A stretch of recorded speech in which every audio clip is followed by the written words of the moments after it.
Revolutionary Suicide by Huey P. Newton. Chapter 13. Quote, all women, even the very phenomenal, want at least a promise of brighter days, brighter tomorrows. I have no tomorrows at all. George Jackson, Soledad Brother. Section, Loving. My relationships with women could be described as complex or strange, depending on how you look at them. Varying influences helped to form my attitude. The influence of my parents, of Christianity, of my older brothers, and later, my reading and the theories of Richard Thorne. Because these influences were often contradictory, they led to certain conflicts in my feelings and involvements with women. Conflicts that were not to be resolved until the communal life of the Black Panther Party displaced problematic individual relationships. When I was very young, I accepted the institution of marriage. As I grew older and saw my father struggling to take care of a wife and 7 children, having to work 3 jobs at once, I began to see that the bourgeois family can be an imprisoning, enslaving, and suffocating experience. Even though my mother and father loved each other deeply and were happy together, I felt that I could not survive this kind of binding commitment with all its worries and material insecurity. Among the poor, social conditions and economic hardship frequently change marriage into a troubled and fragile relationship. A strong love between husband and wife can survive outside pressures, but that is rare. Marriage usually becomes one more imprisoning experience within the general prison of society.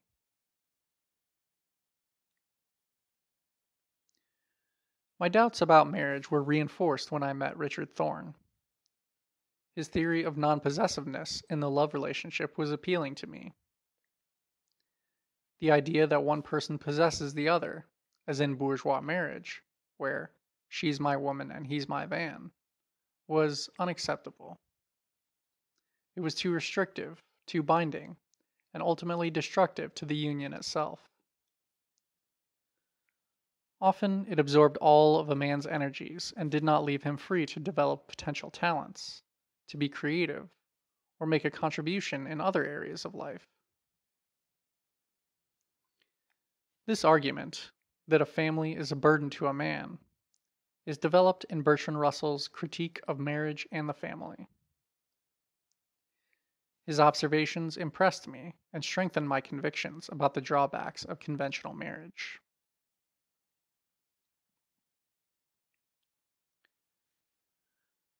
As a result of thinking and reading, I decided to remain unmarried. This is a decision I do not regret, although it has caused me pain and conflict from time to time, and brought unhappiness to me and some of the women whom I have loved.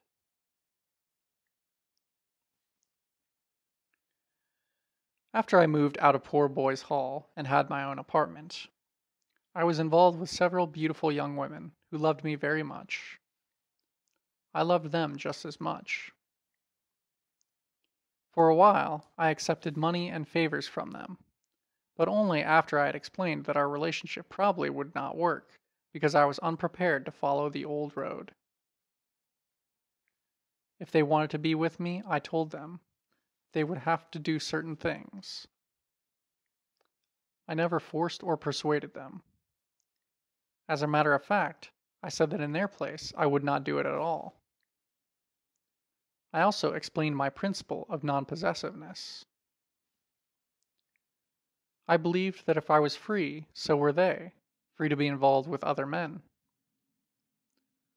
I told them they could have any kind of relationship they wanted with someone else, but that we had a special relationship that could not be duplicated with another person, no matter how many people we might be involved with at the same time.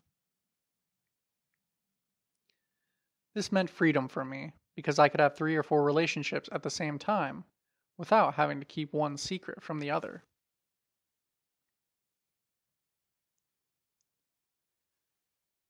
I was living alone, and we would all be together at my house at the same time. Richard would bring his friends over too. Together, we became almost a cult. We spread our ideas around Oakland City College and Berkeley before group living and communalism became popular. I might even say that this was the origin of the Sexual Freedom League, since Thorne went on from this to start that organization. The girls found our experiments unusual and romantic and thought we were very exciting. The main foundation of our relationship was mutual honesty and the elimination of jealousy. Within a given period, Richard and I would sleep with more than one woman to see if they could deal with this without regressing to their old values, which we, in our wisdom, considered outdated and bourgeois, as well as mentally unhealthy.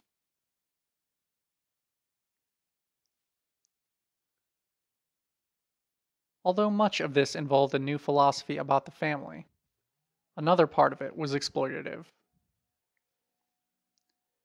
I was serious about our attempt to question matters through practice, but I also felt that we were taking advantage of the women for practical reasons. Women paid my rent, cooked my food, and did other things for me, while any money I came by was mine to keep.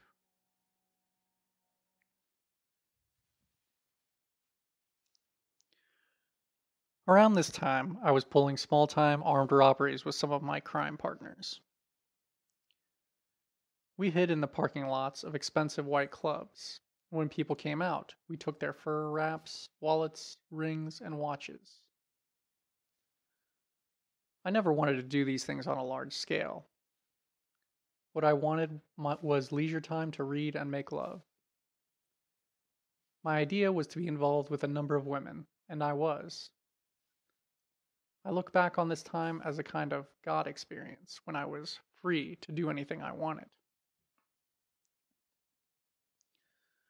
There was conflict, however, because while I was exploiting women, I was also fighting some internal values that would not let me alone. Perhaps these arose from the Christian principles that had been instilled in me from birth, perhaps from traditional mores. Still more likely, the conflict arose out of my desire not to treat another human being as an object. The fact that I found it necessary to explain to women that they were at a disadvantage in their relationship with me indicated that I needed some kind of defense mechanism against the guilt I felt. Still, women made my freedom possible by sacrificing their traditional ideas of husband and family.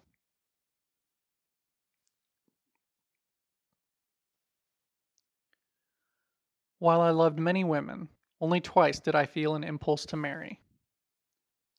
Even then, after serious consideration, I could not go through with it. Every time I felt close to a woman, I knew it was time for the relationship to end. No matter how deeply I felt, I could not share her goals if they led to a compromise with society.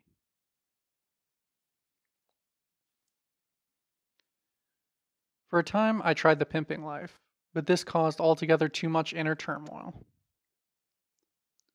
Whenever I pimped a black sister, my mind would be filled with flashes of the slave experience, the racist dogs raping black women.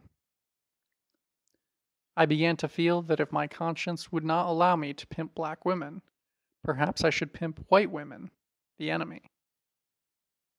But when I, quote, turned out a white woman and found there was still a crisis of conscience, I realized that I could never pimp for a living.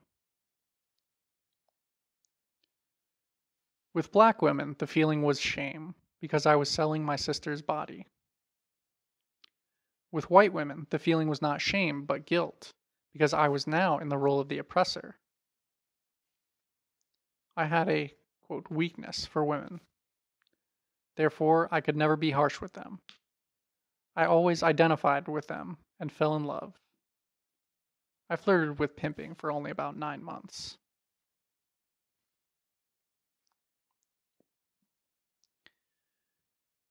It was during this period that I met Dolores. She and I were together for 5 years, until I went to jail after the Odell Lee case. Slowly, imperceptibly, I fell more deeply in love with her than I had ever had before. She's had certain qualities that set her apart from all the others. She was special, unique. Dolores was a beautiful Afro-Filipino, free-spirit child woman who lived with a passionate intensity. Life with her was spontaneous, unpredictable, and filled with surprises, for she had the unself-consciousness of an impulsive and mischievous child. Sometimes, if I was reading or absorbed, she would steal up behind me and jump on my back. She loved fighting games and played aggressively. Often, Melvin and I had to retreat from a barrage of small stones that came flying at us, accompanied by triumphant laughter and taunts. Yet, there was a deeper, more complex side to her nature, for she was a creature of great contrasts.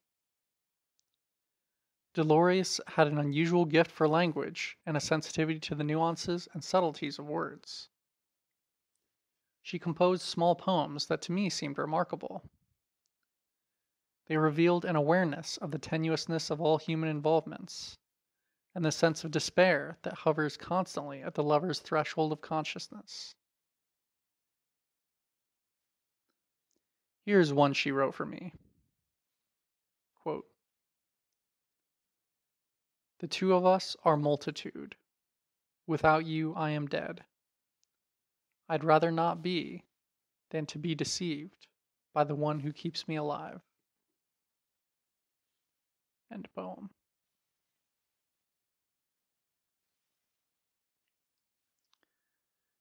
In our relationship, there was an intense contradiction. I could live with her, but not in the context of conventional family life.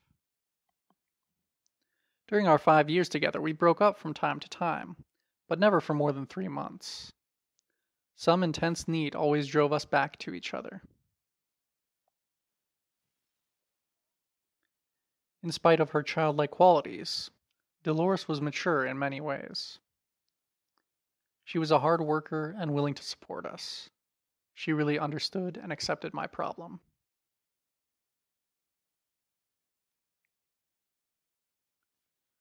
I was in conflict, wanting to do the things that are expected of a man in our society, even trying a couple times without success. I worked on a construction job once, and at a cannery for a couple of seasons, but I could not deal with work on a permanent basis. Often I considered marrying Dolores, but to do so meant accepting the conditions necessary to marriage in an oppressive situation. If two people are together as a unit, rather than in some haphazard way, a certain amount of security must exist. In the event of children, they must sacrifice their time to have that security. I was afraid of that.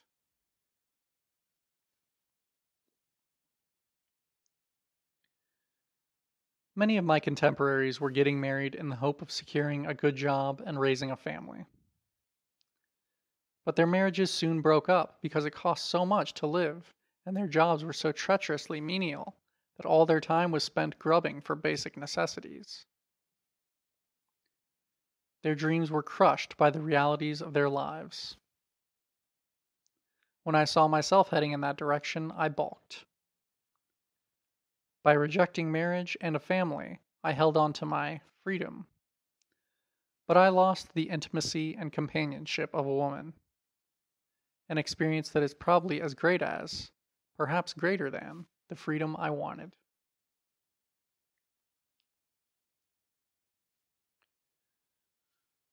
My inability to make a total commitment led Dolores to disaster. Our years together and our closeness had created a deep dependence in her, although I tried to maintain my own freedom in various ways. One of these was to see other women. One night, I brought another woman to my parents' home. While we were there, Dolores unexpectedly came over. The other woman and I went out, leaving Dolores there. Finally, about 2 in the morning, I left my companion and returned to our apartment. Dolores was gone. After some frantic calls, I made one to my cousin, who lived nearby. She told me Dolores had taken 40 sleeping pills. I rushed over and found Dolores unconscious. An ambulance came and took her to the hospital. No one knew if help had arrived in time. I rushed to the hospital. She was alive. I should have seen the danger. Some of her poems had foreshadowed the self-destructive impulse. One of them, in particular, had a somber, despairing quality. Beginning of poem. The pigeons of my conscience make shadows on the wall. The cannibal that lives within my mind leaves no room for the imagination. I regret just this. End poem.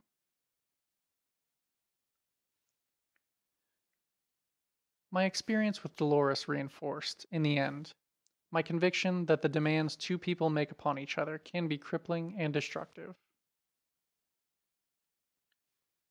No matter how much they love each other, the values of our society conspire to add intolerable pressures to a binding relationship.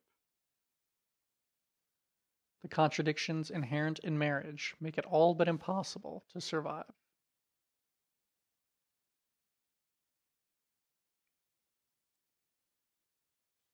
These contradictions have been solved by the values of the Black Panther Party and by the party's communal life. The closeness of the group and the shared sense of purpose transform us into a harmonious, functioning body, working for the destruction of those conditions that make people suffer. Our unity has transformed us to the point where we have not compromised with the system. We have the closeness and love of family life, the will to live in spite of cruel conditions. Consciousness is the first step towards control of a situation. We feel free as a group. We know what troubles us, and we act.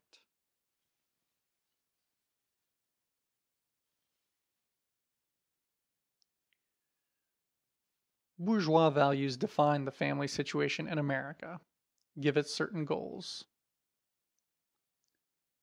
Oppressed and poor people who try to reach these goals fail because of the very conditions that the bourgeoisie has established. There is the dilemma. We need a family because every man and woman deserves the kind of spiritual support and unity a family provides. Black people try to reach the goals set by the dominant culture and fail without knowing why. How do you solve this situation?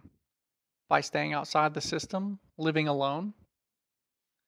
I found that to be an outsider is to be alienated and unhappy. In the party, we have formed a family, a fighting family that is a vital unit in itself. We have no romantic and fictional notions about getting married and living happily ever after behind a white picket fence. We choose to live together for a common purpose, and together we fight for our existence and our goals. Today we have the closeness, the harmony, and freedom that we sought so long. End of chapter 13. End of part 1.